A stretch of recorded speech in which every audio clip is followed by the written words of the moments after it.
धन्यवाद। आज प्रत्येक वर्ष भाई वर्षर पदयात्रा कार्यक्रम आज शुभारंभ धन्यवाद देवे आमर पूर्वतन मंत्री वरिष्ठ नेता श्री अशोक चंद्र पंडा महोदय नेतृत्व में आम दल प्रिय सभापति आम दल नेता और पूर्वतन मुख्य नवीन पट्टनायक महोदय द्वारा आज उद्घाटित है। आम सहित वरिष्ठ नेता देवी प्रसाद मिश्र महोदय अच्छा, मोर बंधु विधायक सुशांत राउत अच्छा, मेयर सुलतान दास अच्छा, कैप्टेन राउतराय समस्त पूर्वतन विधायक पूर्वतन सांसद दलर सब नेतृवृंद डेप्यूटी मेयर सबू कॉर्पोरेटर भाई भौणी मैंने छात्र युव एवं माँ मैंने महिला मैंने समस्त स्वागत। जहाँ ओडिशार विकास आज आम देखुचे ताहा संभवपर होता नवीन पट्टनायक लगी। आज जहाँ आगामी दिन 3 मास देखुचे सब से प्रकल्प हूँ नवीन पट्टनायक माध्यम काली दौला जे आपण मान जो पट्टा मिली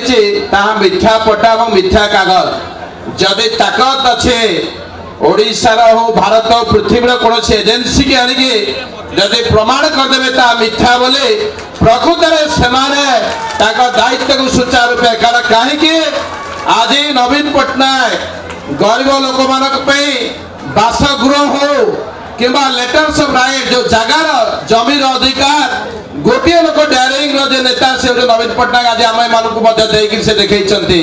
कहले बासपोर्ट माइले कथा हम ना काम करके देखा ताहा ताकत था नवीन पट्टनायक। आज ये जो जल समुद्र ताहा प्रतिफलन नवीन पट्टनायक लोक मैंने केते भल पाते आमे डू और डाई कर अबा मोर नवीन पट्टनायक पुनर्बार तक गादी की फेरे न आने पर्यंत आमार এই संग्राम जारी रहबो एवं आमार गोटे नेता होजनी नवीन पट्टनायक बिजु जनता नेता आमार नेता ओडिशार नेता नवीन पट्टनायक आज आसीथिबारु मो धन्यवाद देउछि एवं आमार पूर्वतन मंत्री नेता अशोक चंद्र पंडा महोदय बहुत बहुत धन्यवाद आज कार्यक्रम आरंभ कर जन समुद्र बहुत कृतज्ञता दे मो वक्तव्य सांग बंद जय जगन्नाथ।